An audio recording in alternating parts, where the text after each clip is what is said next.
the recording now. So after this, I can give you the link. Okay. I can give you the link and you can upload it so that it's good for revision. As I said in the beginning, I have done my own notes, and you can go through the notes, but I find sometimes the notes, the textbook and the lecture is too much for a student. So what I believe is, basically if you go to the session and if you have a recording which you can review it later, and also if you have a kind of a textbook study after that, just to glance through that one.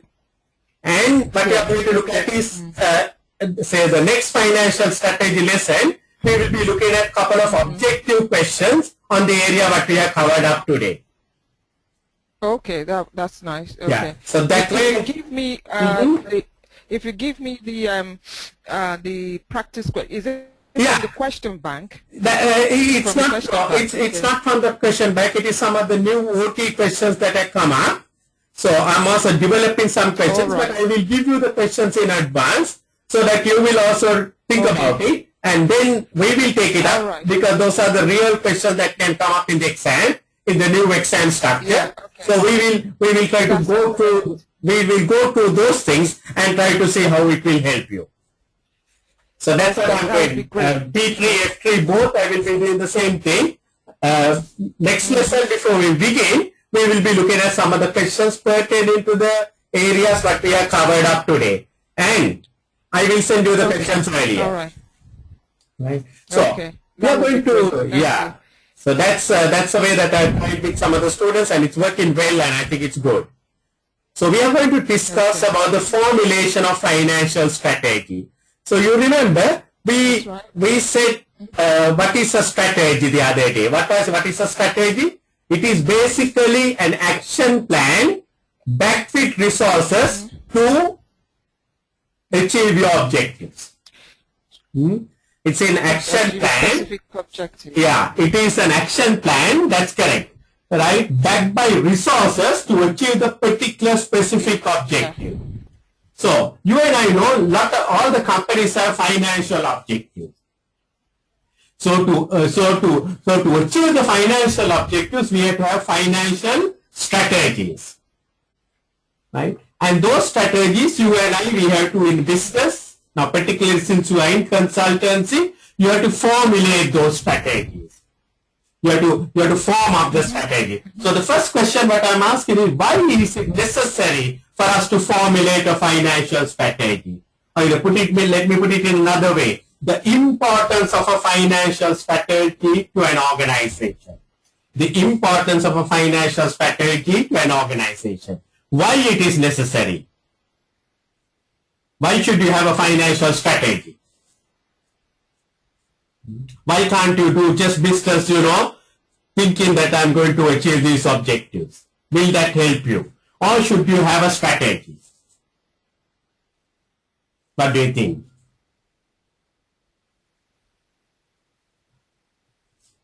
Yeah? Hello? Hello? Hi, Lovette.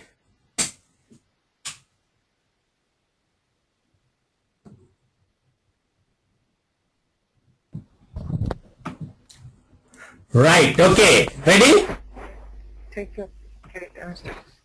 Yes, I'm ready. Right, okay. So we were trying to discuss. Yeah, we were trying to discuss, Lovette, why it is so important a financial strategy, or rather to formulate a financial strategy. You are in business, I'm in business. Why can't we do business without having a strategy? Why do you need a strategy? Because it gives you a focus of what you want to achieve. All right, very good. It Yes. tells you, because in business you have an objective. If you have an objective, you don't just set up a business because you want to set up a business. You set up a business for a purpose, mostly to make profit. Yeah. So in order to achieve that profit, you have to outline how you are going to do it. That's why we need a strategy. Exactly, yeah, right. The outline includes, because to do a business, you need finances. So one of the decisions that you have to look at is from which source you are going to get your finances. Right? So you have to plan it. So you may want to get the finance from the shareholders, you may want to get the financing from the lenders, all sorts of things. So because of that, you have to have a strategy. Otherwise, you will not know after starting the business, you will think, oh my God, from where are we going to get the funds? That's not right. You must have a good strategy. How are you going to get the funding? Now, I'm working in a company, in Sri Lanka. Actually, I just on the 31st, I thought it's good for me to finish it off with that company. So I told him I'm not working anymore for them. But hold on. Bye, God bless. So what I realized was, they try to do a lot of things without thinking about the finances. And that's not very good. Yes. Right? That's not very good. After starting the thing, they're thinking, oh my God, where are we going to get the funding? Now that is not good financial planning. So I'm teaching you all, and for me to work in a place which is not happening like that, I thought that's not right. So then the next thing, you have to decide what are the investments you are going to undertake. If you are in business, you will come across many opportunities, but you have to decide, okay, we are going to invest on this project, we are going to invest on that, but we are not going to invest on that other project. So there are many reasons. One is one thing you will think about the risk factor. Other thing is you will think about your own culture, own ethical values. Many things will come up, and also the profitability. Yeah. Whether it's a viable investment. Then also a decision that last time we discussed, the three decisions, one is the finance, one is the investment, what is the third one? Third one is all about the dividends. Okay. Dividends, we have to make a decision. Interest, we don't have to make a decision right away. If you borrow money, you have to pay interest. You have no decision to make, you have no option, you have no discretion, you have to pay interest. But dividends, the board of directors have a discretion. They can decide to pay or not to pay. So it's a decision the board will have to take now very carefully. If you don't pay a dividend and the shareholders are expecting a dividend, that will be disappointment for the shareholder. And if the shareholder is disappointed, he might go and sell the shares in the market at a lower price. Many things can happen, and it can have a massive impact on your reputation, strategy, all that. And also, you have to make you have to think about your financial strategy. You must know how much you want to invest on your. Now you invest your money on two particular types of assets. Can you remember in your statement of financial position, two assets that you get in? Two main categories of assets. I'll give you one clue: non-current assets, one type of assets. Okay. What is the other kind of assets? Fixed assets. Yeah, that is non-current assets. Non-current assets are another name is fixed assets, and that is that is all property, plant, and equipment. Non-current assets is fixed assets. Yeah. It is it is not meant to be transformed in the business. It is there as fixed. Then what is the next asset we have? The current assets. Current assets. Yeah, right. Current assets. So actually, if you look at the statement of financial position, non-current assets and current assets are what we call total assets. Yeah. Okay. And these total assets are funded by equity plus liabilities.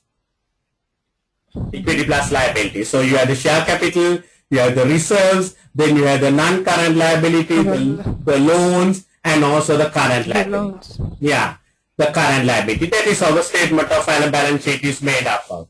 I mean, that is called the balance sheet. It was called the balance sheet, but the new name is statement of financial position. So whatever the money we take from the share capital, whatever the money we take from liabilities are either invested in non-current assets or current assets. What are the current assets we get in business? Inventory, receivables, and cash. Those are the three current assets items. Now, if you invest money on non-current assets, that is if you invest on property, plant and equipment, it is going to enhance, increase your earning capacity. Imagine you have one plant which can produce 10,000 units. You have one plant. If you can invest on a second plant, you can produce 20,000. If you can put up another plant, you can produce 30,000. Correct? And all that, whatever you invest on non-current assets, it is going to enhance your revenue. Enhance your revenue earning capacity. Enhance revenue earning capacity. But the money that you invest in current assets, inventory, by holding more stocks, can you increase your earning capacity? Okay. By having lot of inventory in your warehouse, is it going to increase your earning capacity? No. No. Correct? Sorry? But I said was, by having more inventory in your warehouse, right, will it increase your earning capacity? No. No. No. If you invest on non-current assets, it will increase your earning capacity. But the money you tied up on your inventory, money you tied up with the receivables, that is the money that you tie up with your customers, it is not going to increase your earning capacity. Even the cash, if you just keep cash in your current account, it is not going to increase your earnings. Right? And therefore, whatever the money that you put it on the current assets, it's something like it's not an idle asset, but it's like idle asset because it is not going to increase your earning capacity. Right? So because of that, you have to strike a balance. How much you are going to invest on non-current assets, how much you want to invest on current assets. Now ideally you will say, don't invest anything on current assets. But you and I know we can't do business without current assets. Can we do a business without inventory? No. Can we do a business without giving credit? No. Can we do a business without having enough cash? No. So you have to have a balance. You need to invest on current assets, but don't invest too much because that is not going to enhance your earnings capacity. So this is why we need to have a financial strategy. We need to formulate a financial strategy. If you don't have a financial strategy, you will not know how much to invest on non-current assets.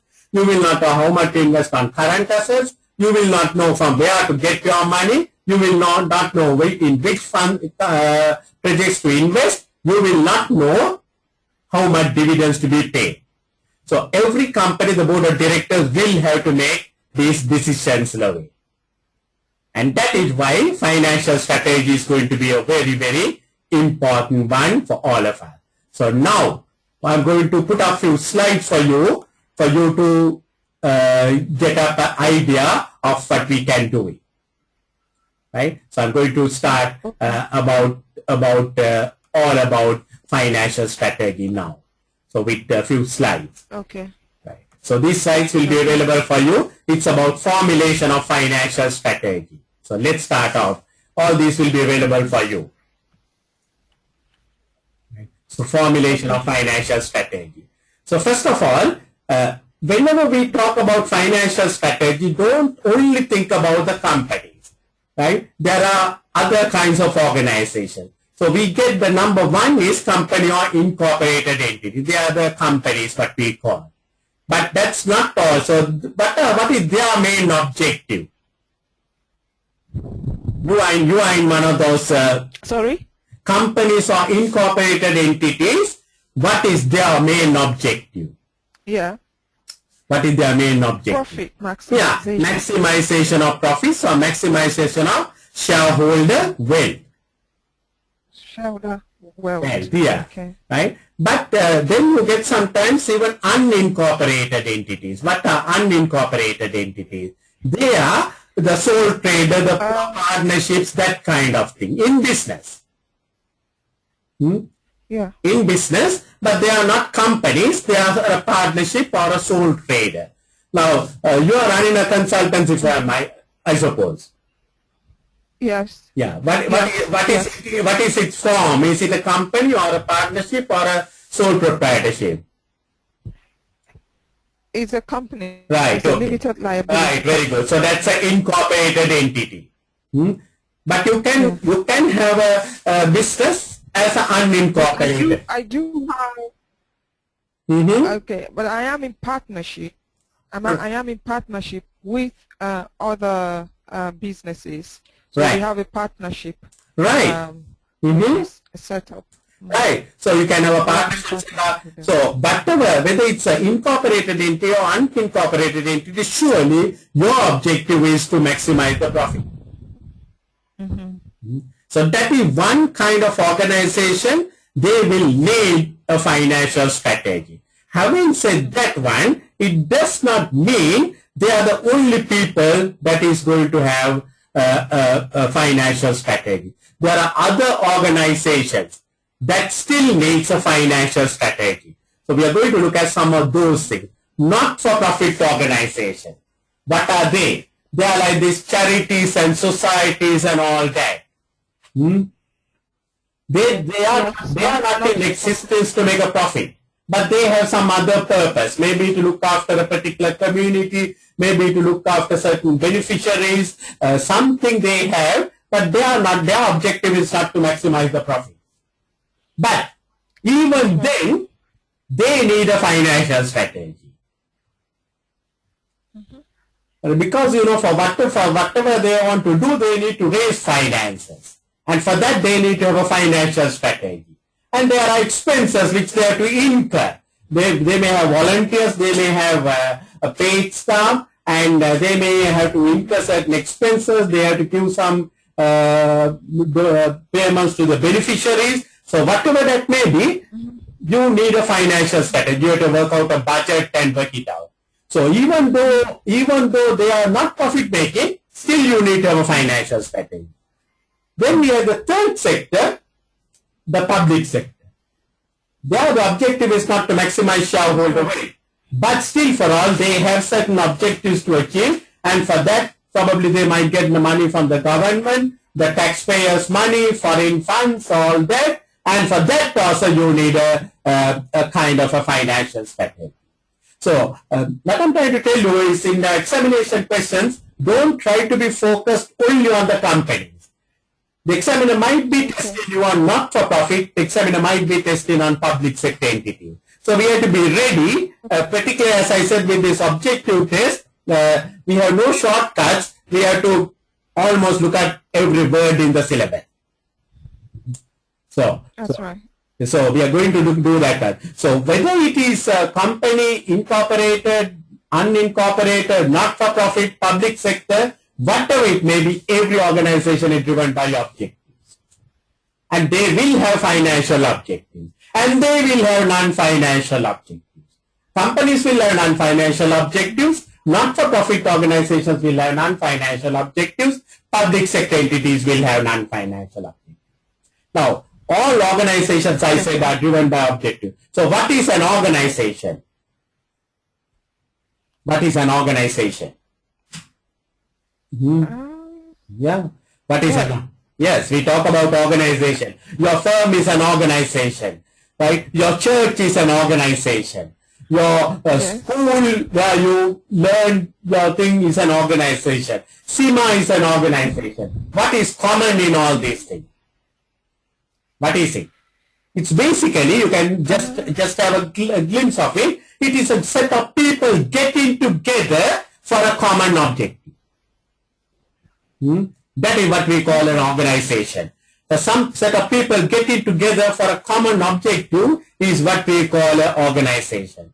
So here in this picture, you can see some fellows have got together, maybe to, I don't know, to untie the rope or to tie them up, but for whatever it is, they have got this lady and some people have got together. I put a lady. Right. So, yeah. So it is basically, it is an organization. So remember, organization is not only business motivated. Church is an organization, right? The government is an organization. So, and they are human beings.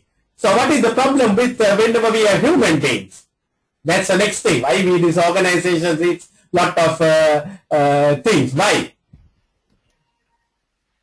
Whenever we have human beings, we have to have some controls, because we have a free will, we have a free mind, we have a free body, we can do many things, and therefore to harness everyone for one direction, you have to have leadership, you have to have controls, all that. So that is what that is why really organizations are meant to be. So that's basically what an organization is. So now I want to look at the financial versus non-financial objectives. So as I said, in 1991, two people, Kaplan and Norman, introduced something called a balanced scorecard. A balanced scorecard. Up to that point, our focus was mainly financial. The time that we were studying, all our questions are basically financial, return on capital employed, something. But today, if you really look at a business, if you really look at your own business, if you really look at ARLI or whatever it may be, there are non-financial things to be achieved. Customer satisfaction. If you don't keep your customer satisfied, customers will not come to you. Product quality. Looking after your staff. If the staff is not looked after, they will not work for you. So the balanced scorecard, you remember, they introduced 4 perspectives. Number 1, customer perspective. Customer perspective. Right? That is the customer, you have to keep him happy. It's a non-financial. It's not going to generate you revenue or anything like that. But on the other hand, if you don't keep the customer happy, you will probably not be generating revenue. Then we have what we call internal business perspective. What is that? Internal business perspective. That is, you must maintain quality of goods or services, right? And you must come out with new products. So that is what we call internal business perspective. Then we have something called learning and innovation. That is your staff. They must be trained. They must be given new ideas to innovate products. Look at the mobile telephone industry. Look at the mobile telephone industry itself, right? The things how it had developed. Why? How did it develop? Because some people gave some opportunity for some people to innovate certain things. Look at today. You are in the UK, I'm in Sri Lanka, but we can get together, and just as if you are in Sri Lanka and I'm in UK, we can talk.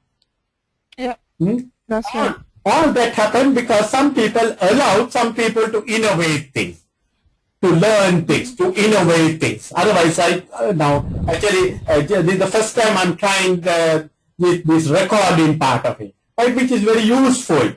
So I'm also learning, I'm also innovating something, right, trying to record it, because I feel with this new computer-based exams, it will be a much more valuable thing for you to have the screen being shared so that we can work out computer-based questions on the screen itself. Yeah? So these are the 3 non-financial objectives what we basically, the Kaplan and Norman, put it up on the balance scorecard. But that is not the end. There is the 4th one. What is the 4th one? It is all what we want. What is that? What is the 4th one?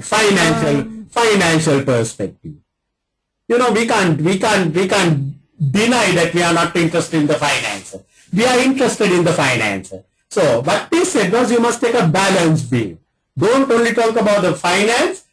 Look at customer satisfaction. Look at your product development. Look after your employees. Then the financials will come right.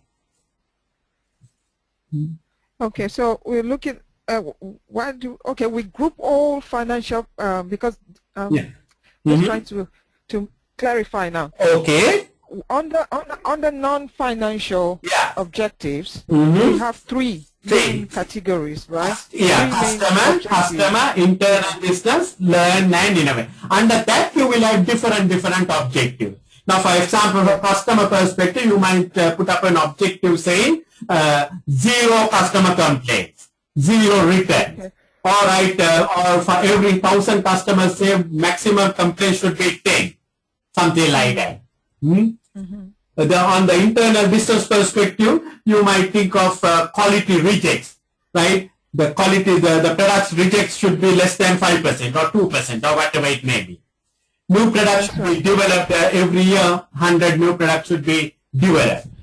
On the learning and innovation, maybe the staff training, right? The staff training and the new innovations for a year or whatever. Financials, we will have our return on capital, earnings per share, profitability, all those kind of things. Yeah, so there could be several financial objectives. That's right. Several financial, several non-financial, many, that is what we call performance indicators, which is our next lesson most likely. KPIs. KPIs, key performance indicators. Actually, the key performance indicators are the things that will bring your objectives right. Because you have to have some kind of a measurement. So that is what basically. So actually what is now believed, actually about 2 years back, your examiner wrote a beautiful article. This balance scorecard came in 1991, 24 years back. But the examiner said it is being more used today than when it was introduced. Because today people have lot of choices, Lovette. If I don't give you the tuition well, you have enough choices to go to other places. Compared to the time that I learned.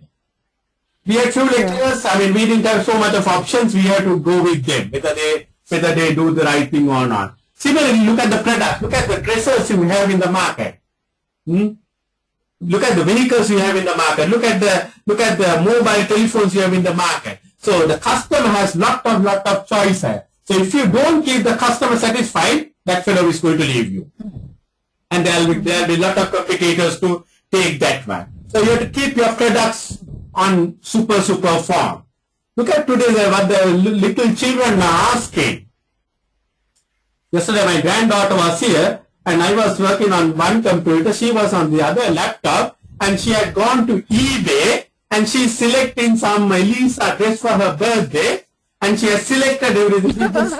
Yeah, she's only 6 years. And she has selected everything and she's telling Grandpa, I have selected, can I have your credit card for me to enter? I was shocked for a moment.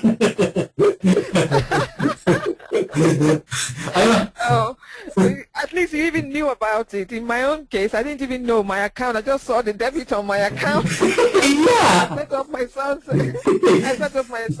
iTunes account. Yeah, right. So he's busy buying things on there. I have an idea. Yeah, right. So I was shocked for a moment. Then she had done everything. 6 to 8 years, she has selected the dress, everything, and some big number of pounds. And she's asking me, can I have the credit card number? I said, oh my God. Look at the children. I mean, how much they have changed from our time. my time, I was thinking, if I had gone and asked my dad for the credit card, I would have got a good slap. Yeah, that's right. Things are changing. So actually, what they say, the 3 non-financial objectives, the customer, internal business, and the learning and innovation, they say they are the leading measure. What is meant by that is, the examiner said, they lead the organization. If you look after those 3, the financial is a lagging measure. But they said, well, the financial success will come automatically if you really focus on those 3 areas. So because of that, today, in the business world, we get this non-financial objective. So if you look at your CIMA questions in the earlier setup, you have, in the case study, you will have financial objectives and non-financial objectives. And I'm sure even in this case, it will be the same story. So, coming back to that one, the main objective, but having said all that, the main objective of an incorporated body is still the old thing, but is that maximize the shareholder value. It does not change a bit. The mindset is that one. So how do you achieve that one? Shareholders get their wealth in form of dividends and in form of increase in the share price.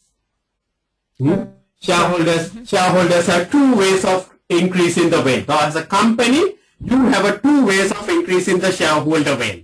One is to give them a dividend. If you get a dividend, your pocket will increase and your shareholder wealth will increase. The other one is that the share price go up. Share price go up. Now the share price to go up, the share price is decided by whom? It is decided by the market.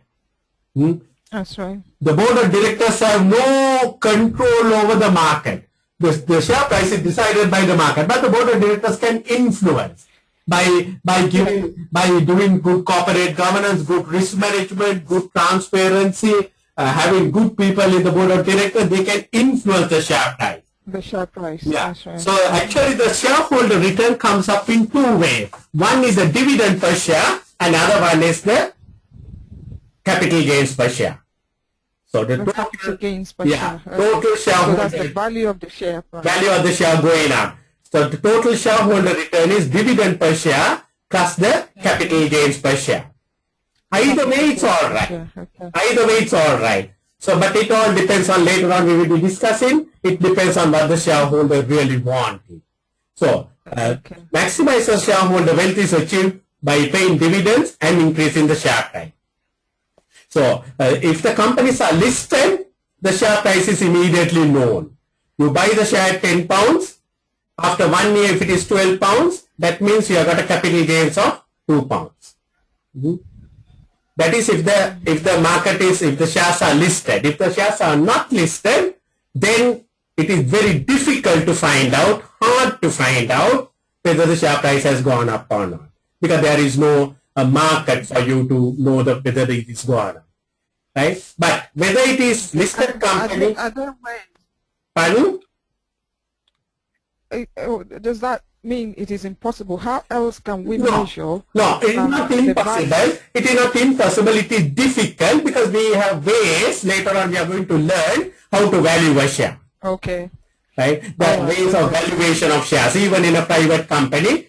Right now, your company surely is a private company. But one day, you may want to, give your shares to your children or whatever it may be. And at that time, you will want to value the shares. Taxman will ask you to value the shares. You want to value the shares to see how much you are transferring as in form of wealth. So there are methods. But if it is listed, very easy, you have a market price. But whether it is a listed company or unlisted company, the priority will be same, to increase the shareholder wealth. So we are never away from that objective.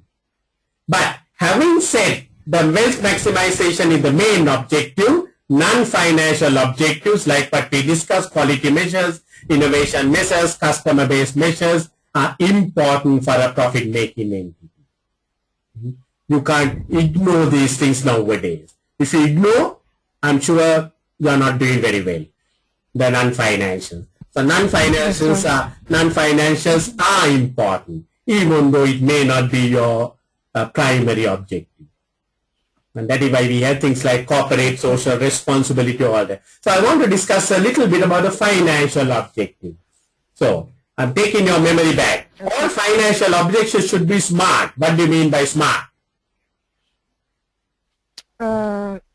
Something measurable. Yeah, that's right. Yes. Number one is specific. Right? I'm refreshing you now. Specific, measurable. Yeah, that's right. Yes, specific, measurable. Third one. Achievable. Gosh. Yes. Achievable. Relevant. Reasonable. Relevant. Yes. Oh my God. And time bomb. Good. Yeah, it's coming up very well. Specific, measurable, attainable or achievable, relevant, and time bound. Achievable or attainable. And time bound. That's right. So whenever we fix up our financial objectives, it must be smart. So one of the questions in your objective test could be asking, given certain financial objectives, they might ask, is it appropriate? For it to be appropriate, it should be smart. Specific, measurable, attainable, relevant, and time bound. So the management, whenever they set their financial targets or financial objectives, it should be somewhat influencing dividend growth, profit, and cash flows. So it must have an influence on your cash flow. Cash flow must improve. Profits must improve. Dividends growth must improve. Otherwise, it's not very good. It must have an influence on these items: cash flow, profits, and dividend. So a good example of a financial objective is earnings per share to grow by increase by 5% per annum. I want to look at this objective. I want to see whether it is smart. Is it specific? Yes, because there's a accounting standard to calculate the earnings per share. So whenever we talk about earnings per share, everyone knows. It's not any vague. Yeah? Right? It is not vague. It is measurable. It is very specific. Yeah. Is it measurable, the target? Yes, we are saying 5% per annum. Right? So if the last year earnings per share was 10, we are saying it should be 10.50 next year. 5% per annum.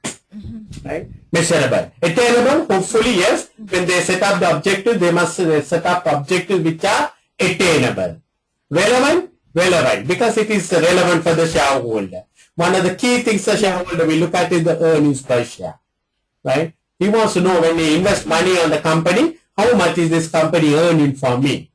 The directors, what are they doing? Are they earning for me or am I losing? Time bound. Per annum means every year. So that means it's time bound. I want to contrast this with another example. Let's assume that the example, the objectives are said to increase earnings per share. That's all.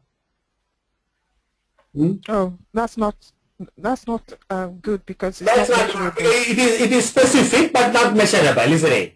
Yes, yes. It's not measurable and it's not, there's no time bound also. So that's not good. Then the next one I put it up. Gearing should not exceed 40%. What do you think of this one? Gearing. Yeah. It is specific. It is specific. Yes. Yes. But it is not time bound. Time bound. That's a good thing. Whenever they don't say anything, that means that at all times it must be achieved. You understand? It must be all times. At all times. Yeah. Okay, so it is, in other words, it is time bound because whenever they don't put it up, that means at any time it should not exceed 40%. That is what it means. Okay, I see. Right? But if you say the first one, the earnings per share to increase, no, that is not good because you can't say any time it must increase. It can increase only annually and there has to be a kind of a time frame. But gearing, generally, at all times, it should not exceed 40%. Dividend cover should not exceed, should exceed 2.5%, 2.5 all the time, at any time. Minimum return on capital should be 20%. That means at any time. Operating cash flow should increase by 2% annually. Now, these are the types of financial objectives you might set it up on your thing. So, in your questions, they might give certain things and ask whether this is good or bad. Yeah? In the objective, okay. Yeah, so some of the short questions may be on this area. Right? So that's financial objective. Now I want to look at for a non-commercial body, like a charity. Right? Now, their objective is not to make a profit. So they basically exist to provide a service to the community. They are basically existing to provide a service to the community. So that is what they are there. So they are not there to make a profit. So not for needs, but still they need finances. They need finances. Why? Because they have to meet their salaries of the people who are working, their traveling expenses, and one of the major constraints is how to get their money from the donors. Right? So because of that, the objectives for non-commercial bodies is surely not profit maximization.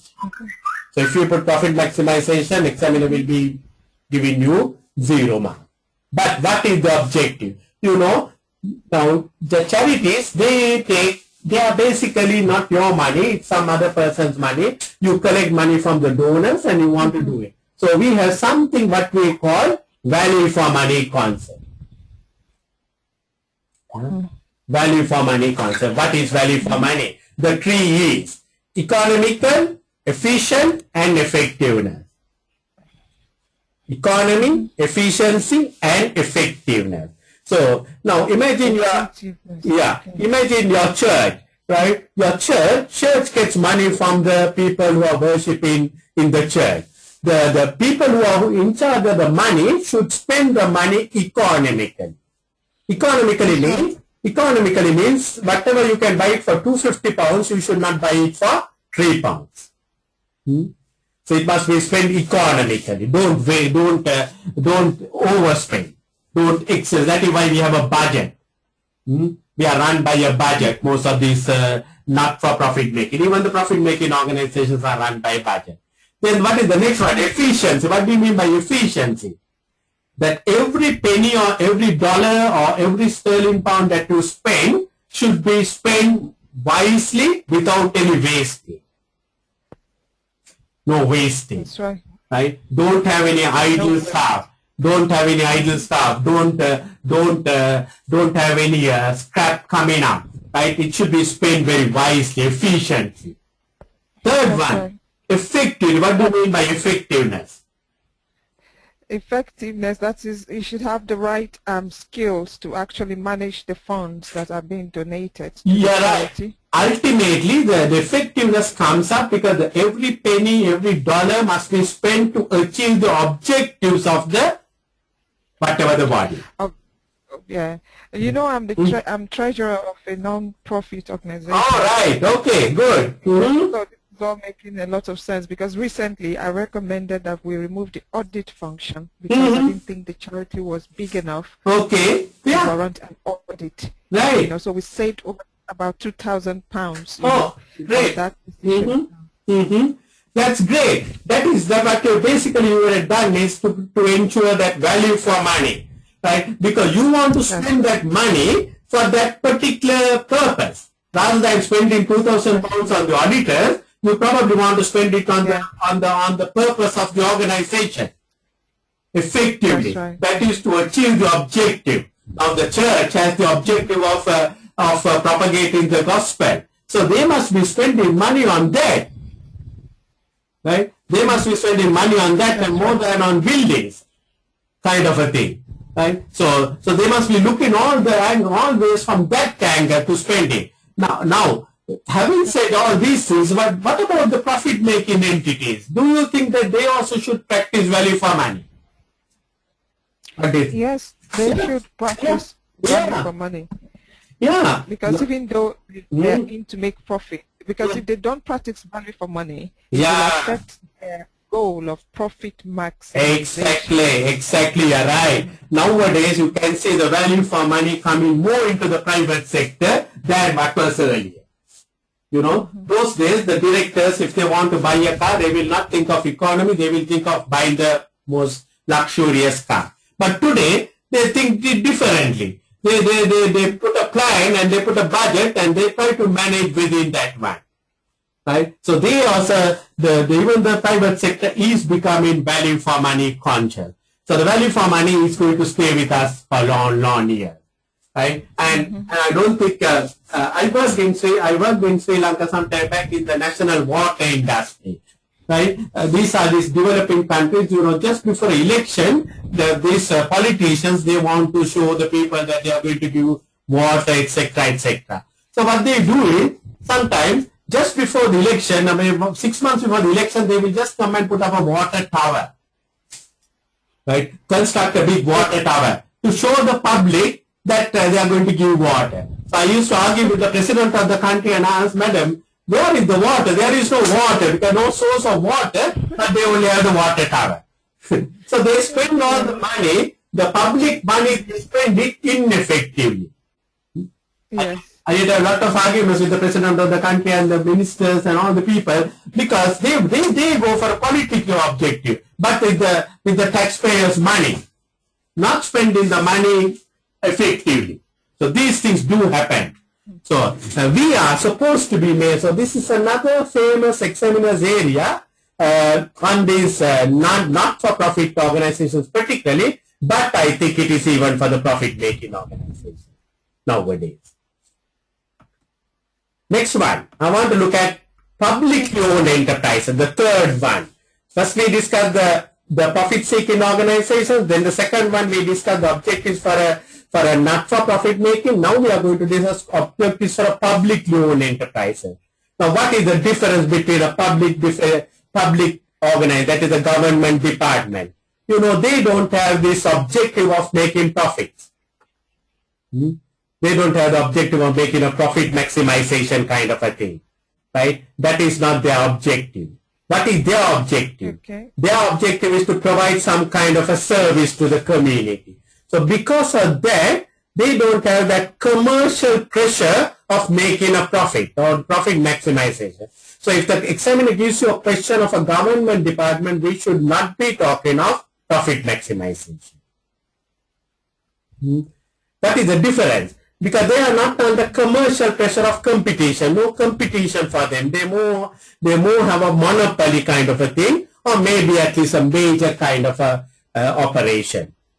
And decisions are not really all commercial decisions. Most of the decisions are influenced by politicians, political vision, the political culture, that kind of a thing.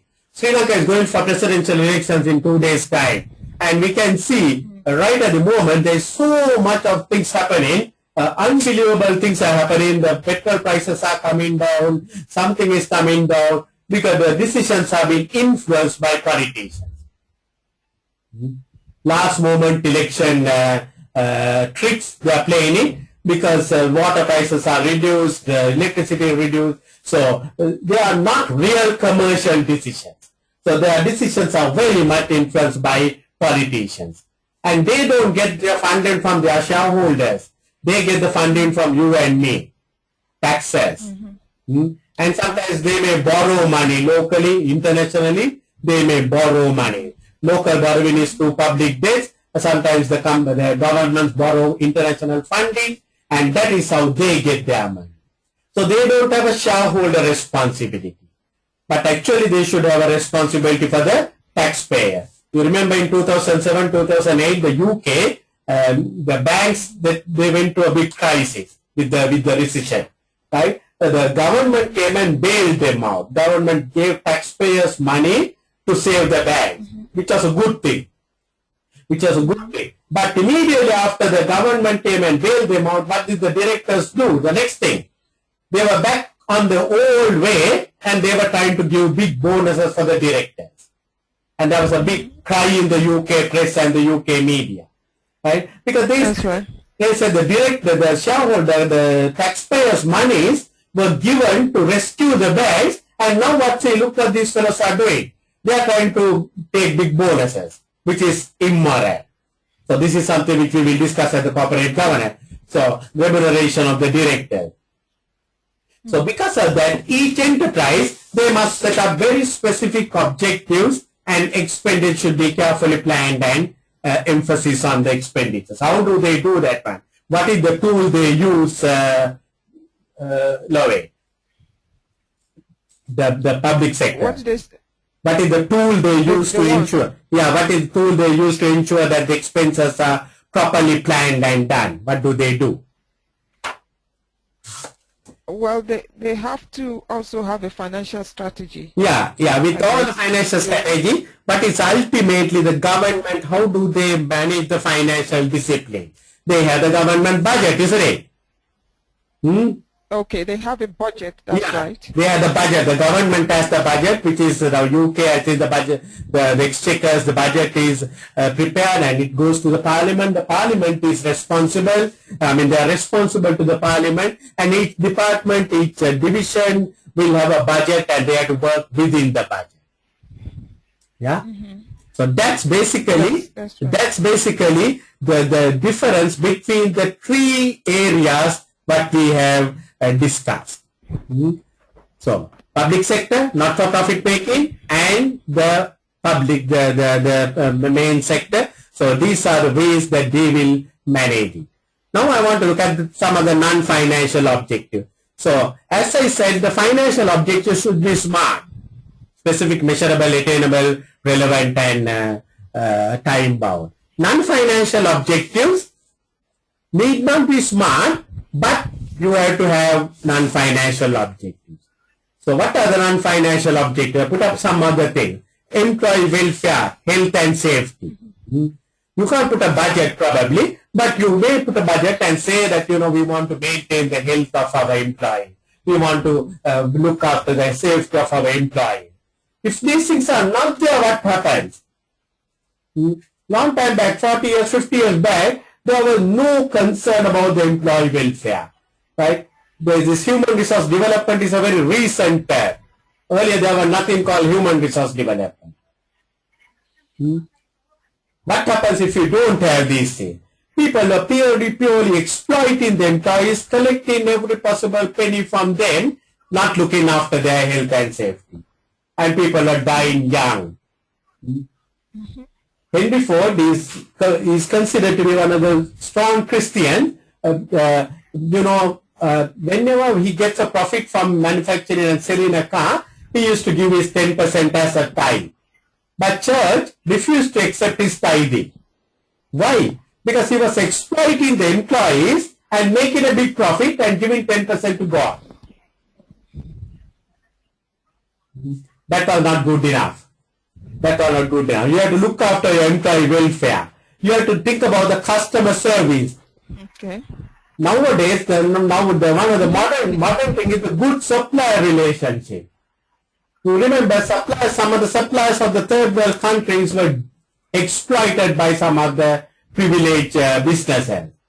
But now, there is lot of regulations, and more than regulations, even compliances on good supplier relationship. You should not exploit the supplier. You must not try to squeeze the supplier. Keep him happy. Then only he will survive, and if he survives, only you will survive. Ethics have come to play a very big role in business. Ethics. SIMA is very, very focused on ethics. And you remember the SIMA ethics, ethical standards. You must be a person of integrity, right? You must be a person of objectivity. You must be a person of professional competence. You must behave in a professional manner, and you must maintain confidentiality. That's right. So wherever you work as a SIMA member, SIMA student, you must maintain those ethics. So we can't do things which are untruthful. We can't do things which are not professionally acceptable kind of a thing. We can't do things we are diverging information. We have to maintain our confidentiality. Confidentiality is such, even to your husband, you are not supposed to discuss the business matter. So you have to balance off all those things with increase in market share, competition, all that. Recently, I had one of my employees in my own company. I realized that his style of behavior and all that was not really in line with the culture of the organization. He was spending a lot of money on his mobile telephone, but we had given him a limit, and he was quite happy. The finance department was deducting whatever the excess. He was quite happy with that one. But I told my accountant, you better check this man's behavior and see what is really happening. How can he spend so much on the mobile phone out of his own funds when he's getting only X amount of income? So when we checked, we found although he is working for us, he was not really working for us. He is one of our competitors, people inside the company. Sorry, he was one of our competitors, people inside our company. He's collecting all the information to the competitor. Unethical behavior. Unethical behavior. These things do happen. Yeah. So we cannot, we should not be doing business in that way. SIMA is very, very focused. So sometimes they might put up a short question or a question and say that, it is like this. Are you in agreement? You have to say no. Surely no. You might get bigger profit, but that's not all. Right? You must be managing your business in an ethical way. So you must say, bribery. right? You are not going to give bribes to get business. In the developing world, they give bribes to the ministers to get business. That is not acceptable. Environment has come to play a big role today in the business world. We have to be concerned about the environment. UK gives a tax relief for environmental protection. Carbon dioxide emission, they give tax relief for the vehicles with low carbon dioxide emission. Yeah? With the leadership in research and development, as a society, we have a responsibility to research, to develop new products. All the time, look for the health and safety. Right? Imagine the time of your grandmother's, great-grandmother's time. Were they conscious about these diet chocolates and that kind of thing? No. Yeah, even today we don't like it, but then we have been forced with so many things, diet chocolates and this, that and the other kind of thing, non-fat and all sorts of things. Now, people are becoming very conscious, isn't it? People are becoming very conscious of what they eat. Health matters for them, environmental issues. People are becoming very conscious of what is your company going to do, how it is going to impact on the society, on the environment. So you have to continue to do research and development, how to reduce the carbon dioxide emission. The latest vehicles that are coming up is all not any longer petroleum vehicles. It is nitrogen gas. So things are where does governance come? Very good. Under ethics or under corporate and the ethics governance comes, and the corporate social responsibility governance comes, and the environmental governance comes, and the employee welfare governance comes. All over the governance. Actually, it is the governance that will bring all these things. All right. Yeah. Okay. So this is the governance. Yeah, it is the governance. If you have a good corporate governance, it will be a good, responsible corporate citizen. That is what the governance means. What the governance means is you become a good, responsible corporate citizen. That is what it means. Okay. So, strategy. We discussed this one. It's a plan of action designed to achieve goals or objectives backed by resources. But a strategy, like what you can see, it's like a chess game. You can't have a firm strategy. And you can't say that this is my strategy, I'm not going to move away. Strategy will have to change. Strategy will have to change depending on what the others are doing. Right? So the strategy is not something which we can, say this is my strategy, I'm not going to budge an inch from that one. That's a wrong strategy, I would say.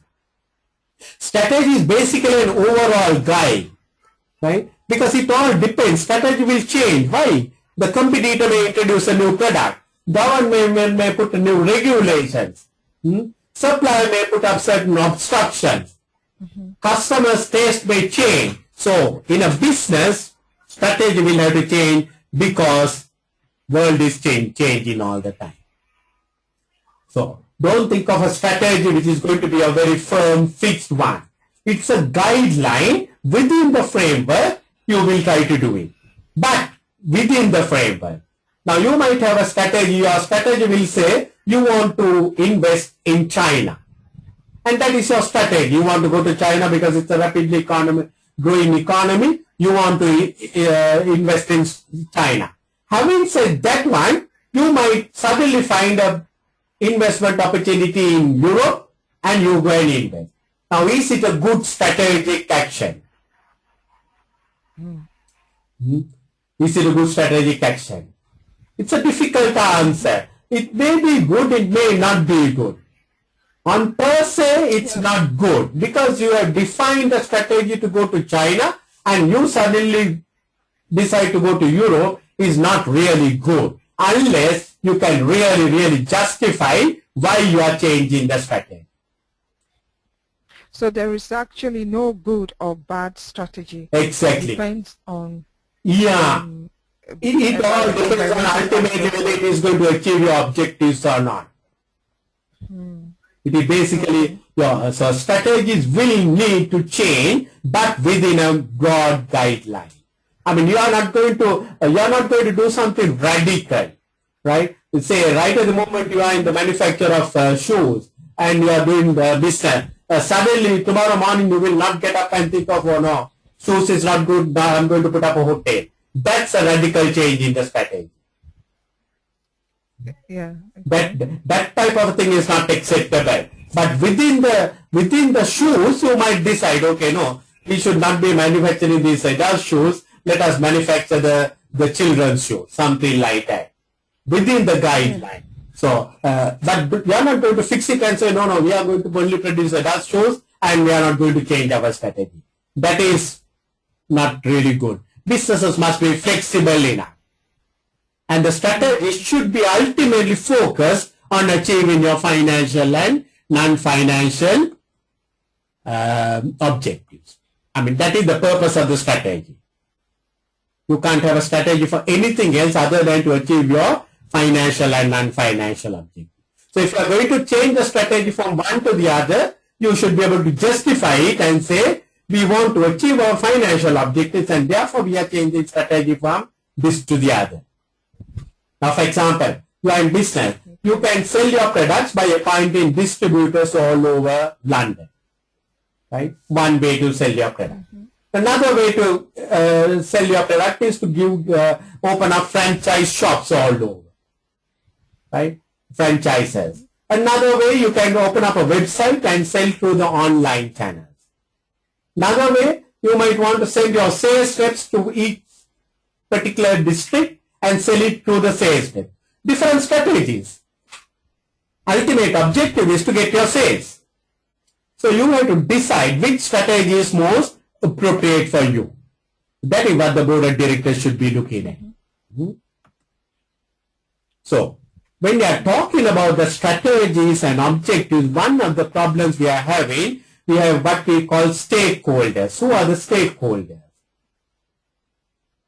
Who are the stakeholders? Stakeholders are the people, the owners of the company, or not really the owners of the company. They are also part of the stakeholder. Stakeholders are the people who have interest in the organization. They are the people who have interest in your organization's strategy. Right? So I have put up some of the people who have an interest in organization. So it is these people, you know, the people who are going to read about your company all the time. Who are the people who are going to read about the company? Shareholders, obviously. They are the key stakeholders. Because they are the people who have put the money. So they want to know whether you are going to give them the maximization of wealth or whether their wealth is going to reduce day by day. If the company is going to make losses, the wealth is going to reduce day by day. So they will be interested in your strategy. Suppliers, the people who are supplying goods for you, they will be interested in the strategy. Why? They want to know whether you will pay on time. Not only that, whether they will have continuous business. If I'm supplying, say, I'm doing tuition for you, right? I must know that whether you are going to continue doing the studies. Otherwise, I'll be allocating my time, and then things can go wrong for me. Right? If I'm supplying some raw materials for your factory, right? I must know what is your strategy. Are you going to continue? Otherwise, because depending on you, I might go and invest on new machines to supply to you, and later on, if you decide not to buy my goods or not to go with your production, I will be stuck. And that is why we call supply chain management. So the suppliers will be interested in long-term relationship. Lenders, the people who have given you money, they will be interested to know what are your strategies. What are these fellows are doing? Are they giving up our interest on time, capital on time, all that kind of thing. Employees, surely you as an employee, before you join a company, you would want to know what the strategies are. Will I be safe? Will I be working in a company that is ethically responsible? Will I be working in a company that is socially responsible? So they will be interested. Government. Normally when we think of government, we think of all the time they are interested in taxes. But not really. Not really. They are interested in taxes from us. But sometimes the government gives even tax-free holidays.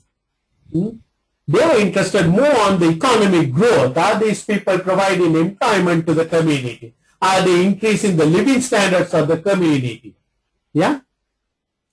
So the politicians will be interested more on those areas. Taxes is part of it, but not really the taxes. So many other things. Earlier, the whole theory was government is in taxes.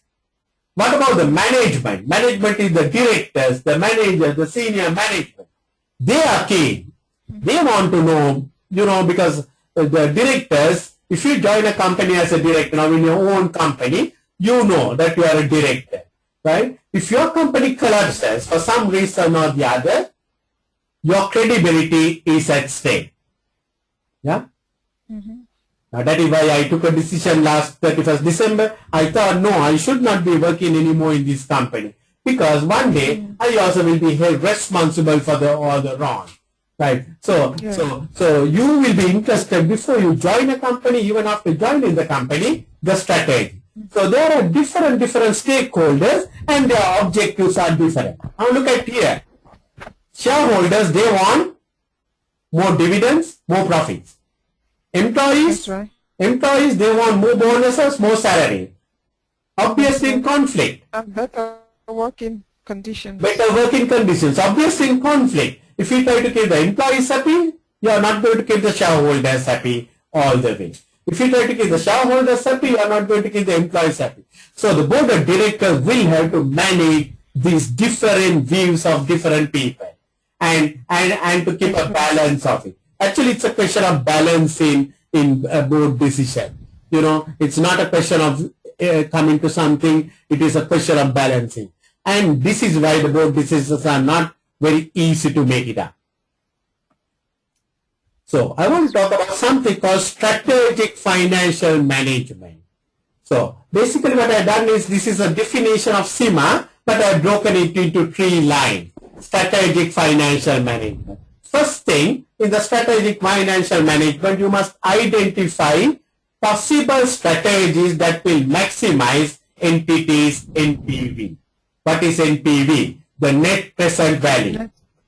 Right? So you want to discount it at a particular rate, all your future cash flows, and see the value of the company in today's terms. So you will be looking for new projects which is going to bring you positive NPVs. That is the only way to increase the shareholder value. If you do a negative NPV project, it is going to reduce the shareholder value. So right at the moment, maybe that your company's the present cash flows has an NPV of, shall we say, 500 million. 500 million. And there's a new project that is going to come up. And that is going to bring another 100 million NPV. Now that is, you identify that kind of project and you try to do it. If you do it, immediately your shareholder wealth goes up to 600. But you come across a project which is going to be minus 50. You are not going to do that kind of a project. So strategic financial management should be capable of maximizing entities NPV. And for that purpose, what have we got to do? We have to allocate our scarce resources. All the resources are scarce. It's not only money, Lovette. It's the human time. You and I have only 24 hours of the day. So we have to manage our time. So we have to give our time to the best projects. Don't do projects for the sake of doing projects. So you have to scale, you have to put your human resources, you have to put your managerial talents to the best thing. So your resources are competing for opportunity. So you have to decide where to allocate the resources. And then you can decide to allocate the resources, you can identify the projects. But if you don't implement and if you don't monitor, nothing will happen. You must monitor. You must implement it and monitor the chosen strategy. Ultimately, the purpose of all that is to achieve your stated objectives. Why should you monitor something? Why should you monitor something? Just to make sure that you're on course. Yeah, right. Just to ensure that you're on right track. Just to ensure that you're on right track. Because you have to remember, we are working with human beings. Right? If you don't monitor, human beings can fall asleep. Human beings can go astray. So we have to monitor them and to see how do we monitor. Right? We get what we call a feedback. Yeah? We get a feedback to see whether it is working according to the way that we wanted it to go, or is it going on the wrong direction. If it is going on the wrong direction, what have we got to do? We have to put it on the right track again. So this is what we call strategic financial management. So it's basically a question of continuously looking for new products, new projects with positive NPV, allocating the resources, and implementing and monitoring finally to achieve the object. This is what you and I will be doing all the time. Look at all the time. Calculators, computers, all those stuff for that one. To see where the funds should be allocated. Right? Because we can't allocate funds for everything. So we have to decide where our time. I don't have time to give for everything. So I have to decide which I'm going to do it. Prioritize it. So we discussed 3 decisions. We are going to look at the 3 decisions. So to maximize shareholder wealth, the company will have to grow. How do they grow? With sensible investments. And sensible investments must be matched with sensible financing. And it must be matched with sensible dividend decisions. So the 3 decisions are investments, financing, and dividend. So, no question, maximize shareholder wealth. Yeah. So there are 3 decisions: investment decision, financing decision, dividend decision, all are interconnected. So we are going to look at some of the relationships between these 3 decisions. First of all, let's talk about the investment decision. So investment decision is basically where to invest your money. Why are we investing money? To achieve growth. To achieve growth and to achieve objectives. Because as I said, most of our objectives are given in terms of growth. To grow earnings per share by 5%. To grow our revenue by 10%. So to do that one, we have to invest money. To invest money, you have to identify investment opportunities. And you have to evaluate them. And decide which are the projects which we are going to do. How do we do that one? We do it through net present value evaluations, internal rate of return, modified internal rate of return, return on capital payback. These are our evaluation methods. So either you can invest on new projects, or you can take over a company, you can merge with another entity, or even you can sell a part of it. Now selling, how is it an investment? You have a business, you have a full business and you want to sell one division of the company, which you think is not right for you. When you sell, what happens? Evaluation. Yeah? Sorry? When you sell, what happens? You want to sell a part of your company. Do you think it is not What happens? When you sell, yeah, you will get money. You reduce your, you will get money. You will get money. Reduce your liabilities. That's right. Yeah, you can reduce your liabilities, or you can get your money. So maybe you want to reduce your liabilities, and therefore you want to sell part of the business. Or maybe you want to sell that part of the business which is not good for you. You know, that is not your core function, that is not your specialized function. That doesn't go with your culture. You sell it to another party, get that money and invest that money on another project. So that's an investment decision you are going to make. So you have to decide how are you going to grow. You can grow either internally or externally. How do we grow internally? So this is a little bit of each way. How do we grow here? Internal growth. You can sell the same product in the same market, what we call market penetration and soft matrix. You can sell the same product in a new market, which we call market diversification. You can sell the same market a new product, which we call product diversification. Or you can go to a new market and sell a new product, which we call diversification. So that is all trying to grow internally. With your products and markets you are going to go. External growth is basically you acquire another company.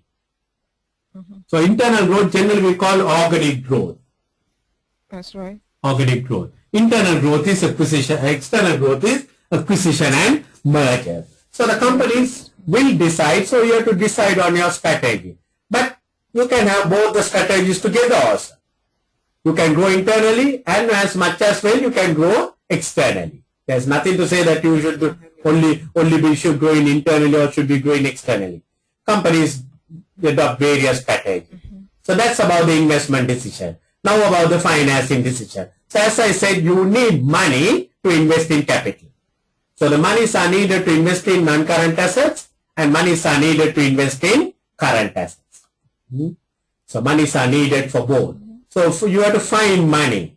So non-current assets you have to invest, and to meet expenses you need money, and to meet working capital, that is what we call non-current assets.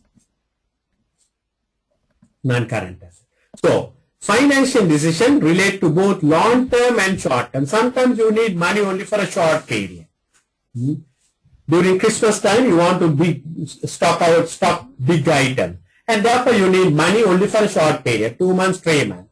So there you should not go and borrow money long term. So that is what we call matching principle. What is matching principle? Long term investments should be matched with long term funds, and short term investments should be matched with short term funds. Short term funds. Yeah, long term investments with long term funds, short term investments with short term funds.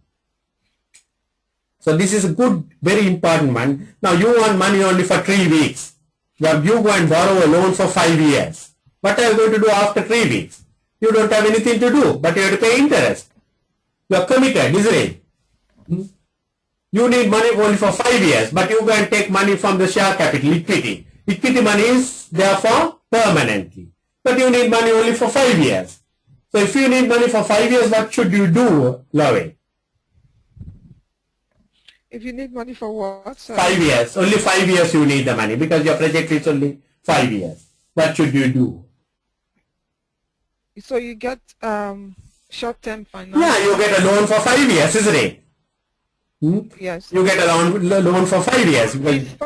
Is 5 years short-term or long-term? 5 years is basically a medium-term kind of a thing. Medium term. 0 to 3 is short-term. Yeah, 0 to 3 is short-term. Say 3 to 10, 3 to 7 could be medium-term. If you need money, if you are going to do something like oil exploration or something, which is long-term, which can go for 10 to 15 years, you should be going for equity finance.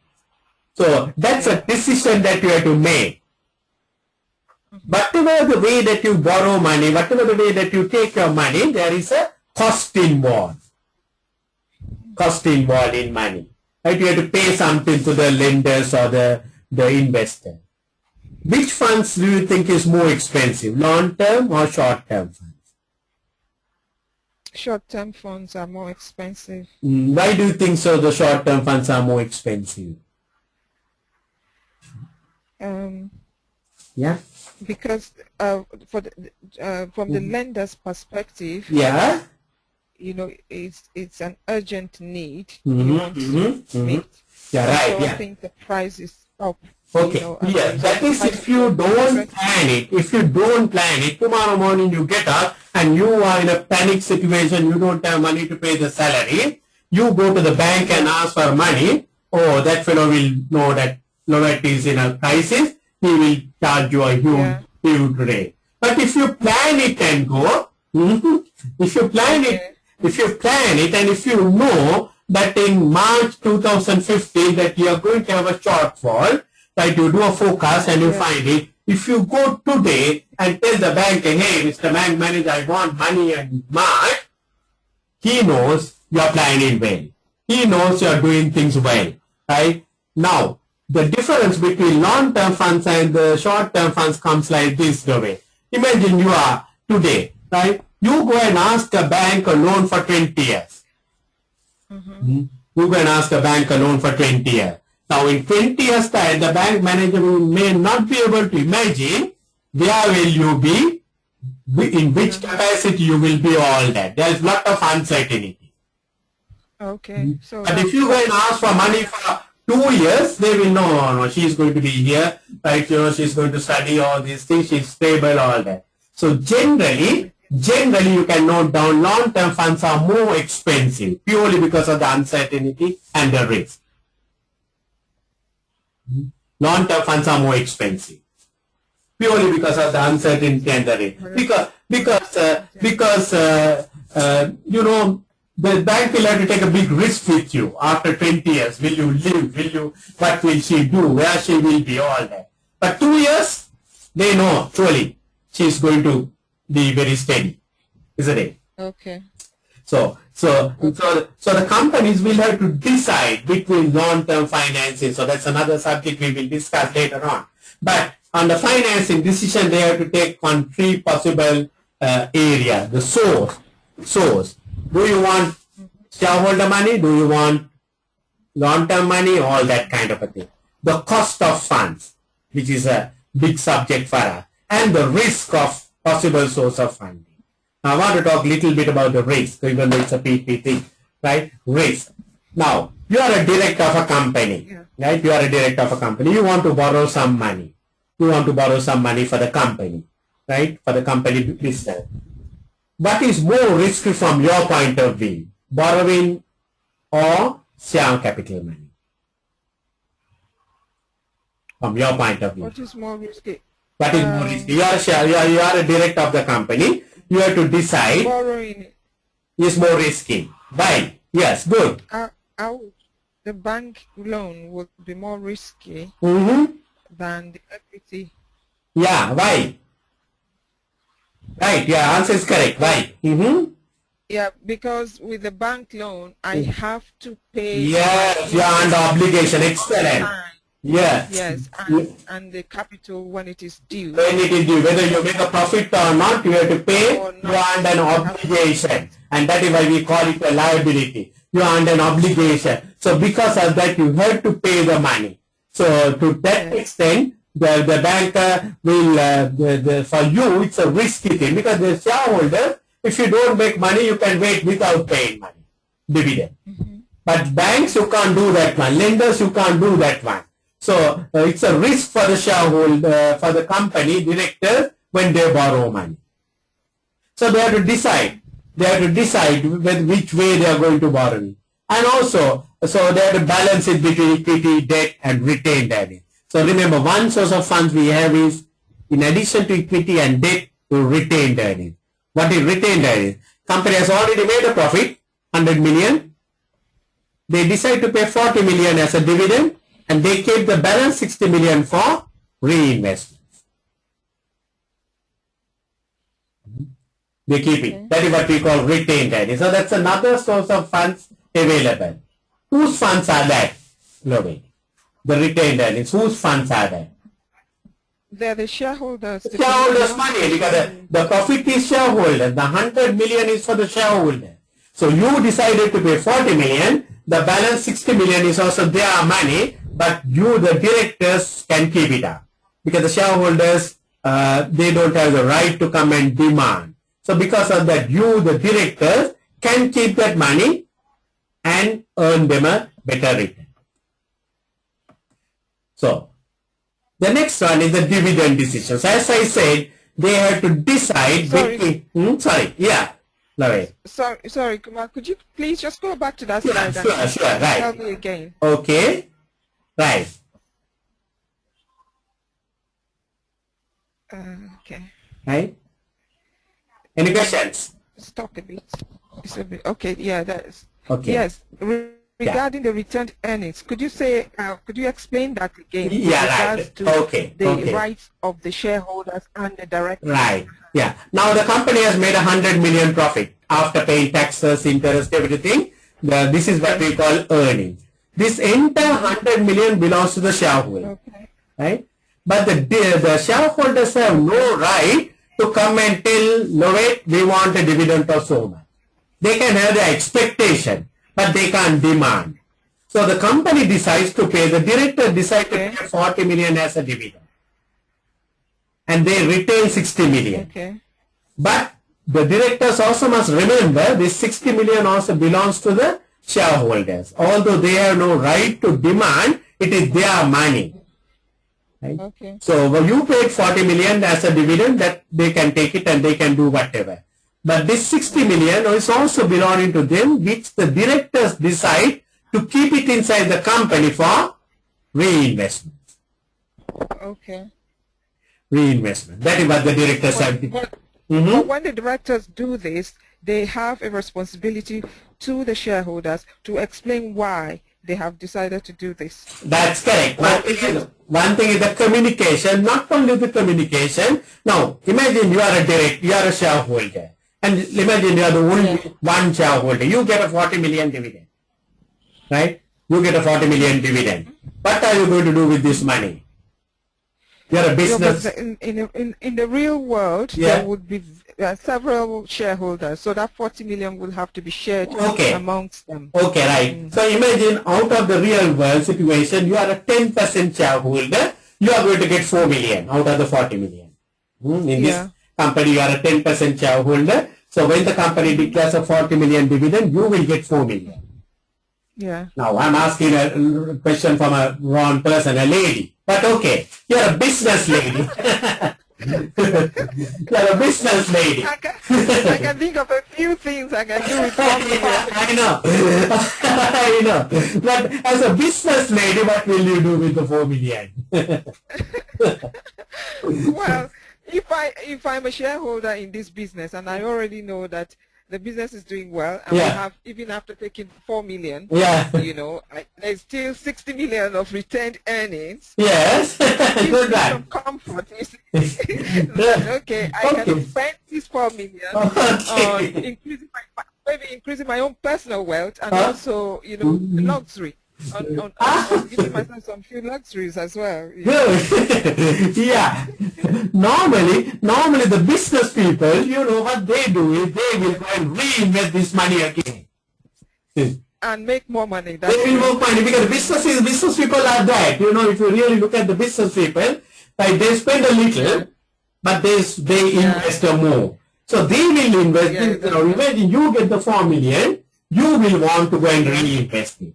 That is the business mentality. Business mentality is how much can I reinvest and how much can I get. So you pay the 4 million to another company, and that business is going to give you a 10% return. Yeah.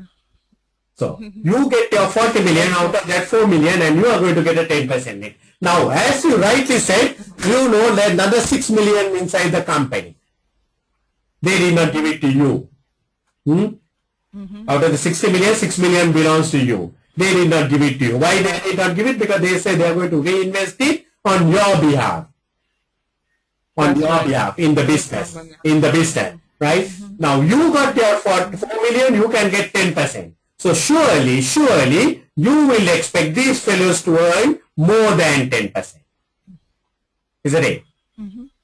And also, I guess there are also tax implications and all sorts of things. There are tax implications because there are certain dividends are taxed at a higher rate, or that kind of a scenario you will take it up. But ignoring that one, ignoring the tax scenario, right? Perfectly, that is a decision that you will, the directors will decide when they are making a dividend.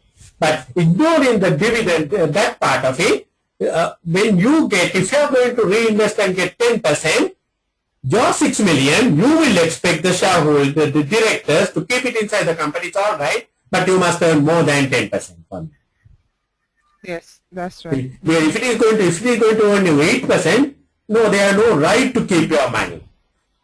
They have no morality to keep your money because you can earn 10%. Got it? Right? So the dividend decision is all about what are they going to do. So the dividend increases year on year. That's the expectation of the shareholder, is that the dividend will increase. Will increase. That's normally the expectation of the shareholder. Generally, the shareholder would like the dividend to be somewhat predictable. But later on we will learn sometimes the company may decide on a policy which is not predictable, but normally the market would like predictable dividends. Predictable. the market doesn't like surprises. The ladies like surprises when the husband gives a surprise birthday present. But the market does not like surprises. Market likes a very planned kind of thing. Yeah. Market likes that kind of a thing. So this is what the dividend decision, the financing decision is all about. So you have to decide. So now I'm coming to the, is it all right, clear? Is it clear? Is what? Is it clear? Yes, it's clear now. Right. Yes. Okay. Yes. So now I'm going to talk little bit more on the same thing on the dividend decision. So we have discussed the investment, we have discussed the financing. I want to look at the dividend decision now. Dividend decision. So as I said, one of the decisions that the board will have to make is this dividend decision. How much they are going to pay, how much they are going to retain.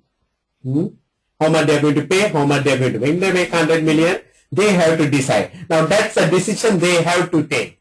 They can either pay the whole 100 million, they can pay 20 million, they can wait without paying anything, they can pay 40 million, they can do anything. The board of directors have the decision. The shareholders have no right to increase the dividend, but they can reduce the dividend at the annual general meeting.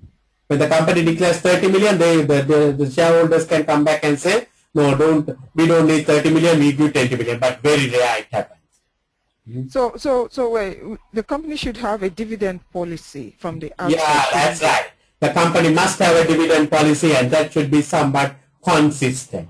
So that is a subject which we are going to look at later on. But you're right. The company must have but having a policy, still for all the policy may need changes depending on the circumstances.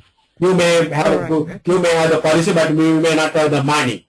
You may have the policy, you may not have the profit. So you have to have a policy, all right, but you have to decide. So that is a decision they have to decide, making a balance between dividends and retention of cash. Out of 100 million, how much we are going to pay dividend, how much we are going to retain as cash.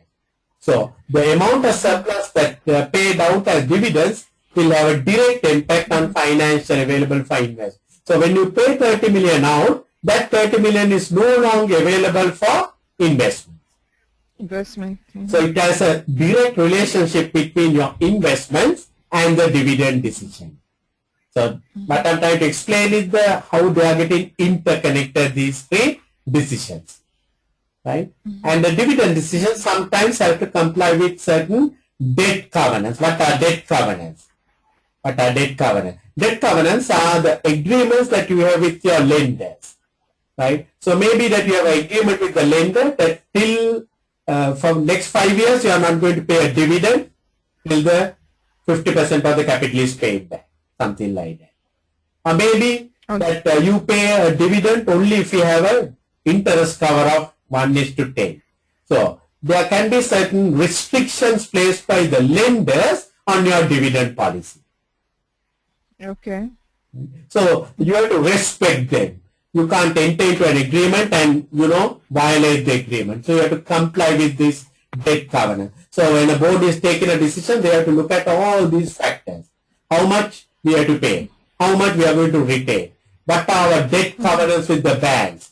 Right? And what are our investment opportunities? And also the dividend payment will have an impact on employee bonuses. To pay a dividend, you will be reducing your employee bonuses. That can have an impact. So different again, balance it. So you can see this strategy is all about act of balancing things in a very common sense method. Right? So it's basically you have to all the time think of all these things and do it. If you don't do it, you are in unwanted crisis. This is what basically that you have. So the interrelationship between the three key decisions. So you need to consider whether extra finance is required. If you have investment opportunities, you have to decide, yes, we need extra finance. And then you have to decide, okay, how can I get my extra finance? Can I go to the share market and get my money? Can I go to the lenders and get money? And what is the shareholder expectation? Do they want dividends or do they want share price growth? Some shareholders may not want a dividend. They want you keep the money, invest, and let the share price grow. As you rightly said, for tax implications, it may be worthwhile for them to take it in form of capital gains rather than dividend. Then McKenna fund, right? If you want money for a short period, then don't think of equity finance. So then, so if you want money for a long period, then think of equity. So there is the three relationships are three decisions are very much connected. So I put up a little matrix that two types of companies you find in the business world: high growth companies and mature companies. And UK, you get two stock exchanges. One is the London Stock Exchange, other one is the alternative investment market. The New York. Yeah. No, not the. Sorry, I'm talking about the London, UK. UK, there are two stock exchanges. One is what we call the London Stock Exchange. Yes. One London Stock Exchange. The other one is the alternative investment market, what we call the AIMS. Generally, the company that is listed in the London Stock Exchange are the mature companies, the well-established companies. They are listed in the London Stock Exchange. Mature companies, the well-established companies. Now, when you are a mature company, when you are a well-established company, you have already made almost all your investments. You have already made all your investments because you are a well-established company. You have invested in your plant, you have invested in your takeovers. I mean, almost all your investment needs are met. Even if you need investment, you are so established, you can go to the market and raise money at any time. You can raise money at any time. So therefore, you don't need to retain too much of money. You can pay as dividends. So generally, that is what happens in the modern mature company. They have very low levels of capital investment. If they want money, they can go for debt finance because they are very established, and therefore they don't need to retain too much of money and they can pay high dividends. So no need to retain money. No need to retain profits. Not too much of profit is required for them. On the other, so these are the companies that is quoted in the London Stock Exchange. Then on the other side, we get a high growth company, the growing company. The growing company. They need more capital investments because they are growing. They need new investments all the time. And they are not so established or they are not so much known. It's fine. They are finding very difficult to get money from the market. The banks will ask for a lot of security, this, that, and the other. So therefore, their strategy will be to pay low dividends and to keep that money for investments. So these are the companies that is quoted in the alternative investment market. So good short objective test question that can come up. If it's a high growth company, it will be generally listed in the AIMS and they will have a low dividend policy. If it's a mature company, then listed in the London Stock Exchange, they will have a high dividend payout policy. High dividend payout policy. Correct? So now you as a shareholder, you want dividends. If you want dividends, you will probably go and invest in companies listed in the London Stock Exchange. Because they are the people who are going to pay you regular dividends. But if you are looking to keep some money as an investment for your daughter later on, 10 years later, you probably want to invest in these high growth companies. So you don't want dividends, but you want the share price to go up. So you will go and invest in the alternative investment. So the shareholder will decide depending on what his requirement, what her requirement on the investment. So these are the two star markets that we get in UK. Even in other countries, I suppose they must be having something like that. But this is what we see definitely in UK. And most of our questions are based on UK. So it's good to have on the UK model.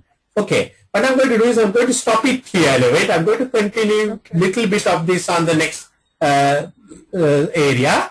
So, so you can, I will, what I'm going to do is I'm going to record this one and send it to you, all what we have done it. And there are a few more slides which I will do it on the next lesson. I'll take 5 minutes. Yeah? Okay. Any questions we have? No, no. This is all very clear. Okay, fine. Right, okay. So I'll send you the recording, and I'll send you the link. So you can just go to next. So just one comment I want to make on the table of the interrelationship between three key decision areas. Yeah. This seems like a very crucial aspect of the syllabus. Okay. Yes. The SCS. Yes. Is it something that is very relevant for the integrated case study? This will be very relevant for the integrated case study. Yeah, right. Okay. Yeah, because the board of directors will have to decide when they are deciding on the matters on these areas altogether. Yeah, right. Okay. Yeah. All right. All right. So I think our lesson plan is just a minute. Yeah, our lesson plan is basically we have now today we did this one. So formulation. So we have one. Sorry, no, I have to put the wrong one. So that is your study plan. Yeah. So today we did the formulation. So we are on Thursday. We'll be doing the P3. P3, and then after that, you want to do it. You want to finish it off early. You have any idea? Sorry. No, you want to finish up because according to my plan, I was going to about 16th of April. Yeah. You were thinking of finishing it earlier? Hello? Hello? Are you thinking of finishing it earlier, the lessons? I mean... Hello? Hello? Yes. Hello? Yeah, I want to finish the exams by early. Yes. The audio is getting can you hear me? Yeah, I can hear you. Yes. Okay. I want to finish the OT exams by early April. Okay, right. So it'd be nice if I can, if I can finish with, because and then I want to book the exams at least a week. Okay. Apart. Yes. F3, E3. P3. I know. Yes. So and then finish all the exams by first week in April. Okay. Then I have time to do the revision, to do my strategic case study. Yeah.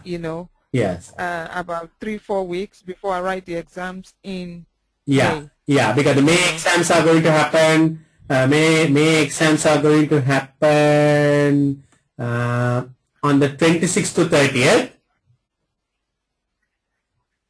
26th May to 30th May the exam. 26th to 30th of May. Okay. Exams are going to happen. So the closing date for the exams is 11th May. Strategic case study. So yeah. Yeah. Okay. So I'll tell you what. Now you.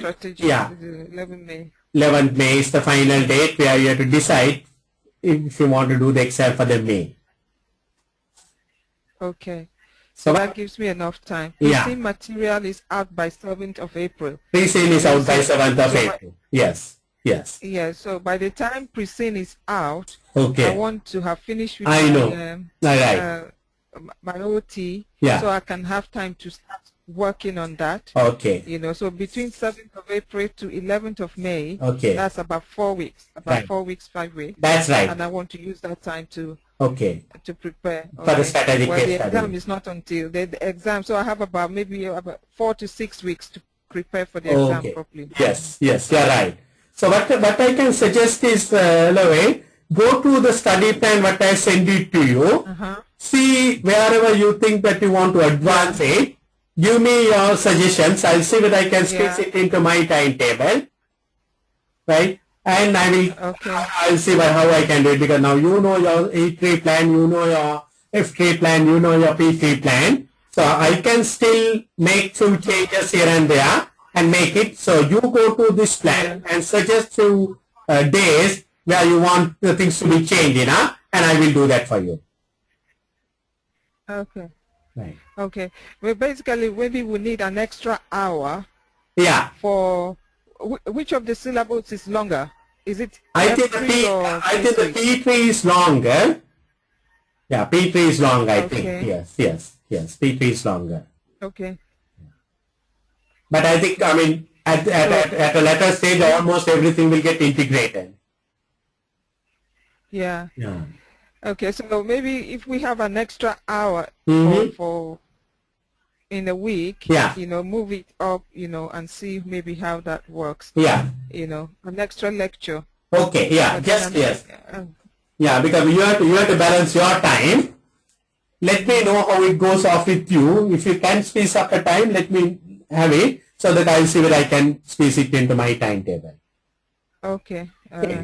Right, okay. Thanks a lot. So we'll meet on again on Thursday, I think, no? Yeah, Thursday.